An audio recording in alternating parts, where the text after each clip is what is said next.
ไขมันร้ายก็คืออะโวคาโดอันนี้มาย้อนเถื่อนเลยเนี่ยไขมันร้ายมึงดูซ้ำไอ้น้องนี่นั่งลมกันกินเบียร์ซุ่มกันเนี่ยนะที่โตนี่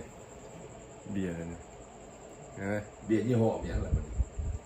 ยี่ห้ออันมิกเลฟอัลตร้าเนี่ยนะสปอนเซอร์ใหญ่ของฟีฟ่าได้นี่นะเวิร์ครับแล้วไปปี2026นี่นะสปอนเซอร์ใหญ่เบียร์ตัวนี้นะสุดยอดคมแซ่บคมดังเบียร์น่ากินกับไผ่นี่นะกินกับเอื้อยเดี๋ยวมึงน้อ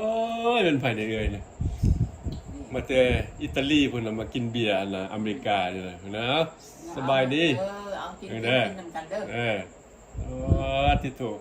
บุยลี่นี่บริยกจอกน้ำเพิ่นเด้อเด้อโอ้สาว4 ปีได้บ่ได้เห็นสาว3 ปีปลายสาว4 ปีแล้วบ่ได้เห็นกันนะตั้งแต่ปีมายามบุยยังดอกนี่นะกินเบียร์รวมกันทำสุกดิบนำกันนี่แหละเบิ่นกัน20 ปลายปีเว้ยดีอกดีใจมายืมมายามเราก็ดีใจกินเบียร์จุ่มกันดีใจว่าที่ยนต์มาตั้ง13 ชั่วโมงเป็นพี่น้องแบบใดกับอธิบายอันเอื้อยนี่มันบ่แม่นเอื้อยขิงแต่ว่าฮักลูกเอื้อยลูกน้องเพิ่นฮ้องว่าลูกเอื้อยลูกน้องกันแม่ของเพิ่นแล้วเป็นเอื้อยแม่ของข้าพเจ้านี้เพิ่นละอันน่ะเป็นลูกพี่เอื้อยเฮาแล้วเป็นลูกพี่น้องแล้วก็นับถือกันเป็นเอื้อยนี่แหละชื่อเพิ่นชื่อเอื้อยชินลูกซอดจีนลาว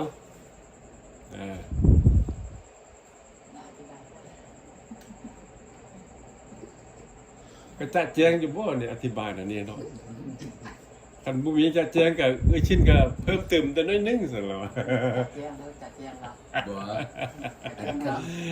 เดี๋ยวนี้เพิ่นก็สุขภาพดีคันท่าว่าอันนี้ก็มันอ้ายชิงๆแล้วนี่นะอันนี้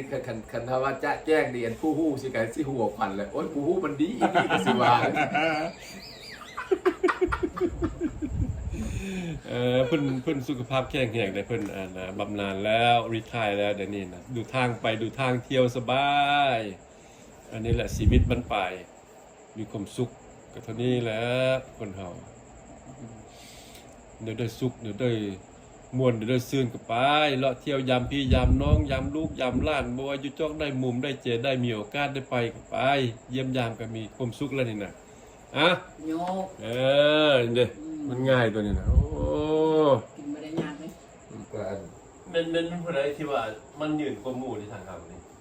เสื้อสายเฮานี่ยืนก็เมของอีโฟตัวคือว่าเท่าไหร่100เท่าไหร่เรื่องทางเฮาเนาะทางอีพ่อแต่ว่าเรื่องทางแม่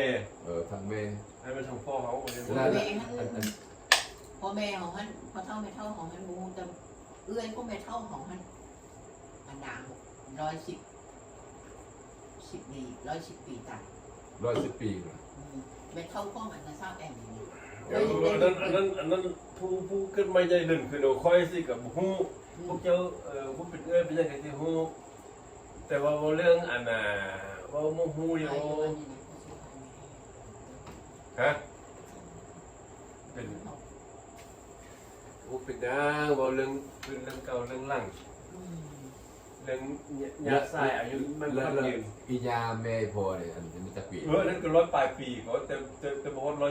110หัวแต่ว่า100 ปลาย110นื้อโอ้ย100นี่ก็พอแห้งเลยก็บ่จืดแต่ว่า100 ปลายแล้วยาหั่นน่ะ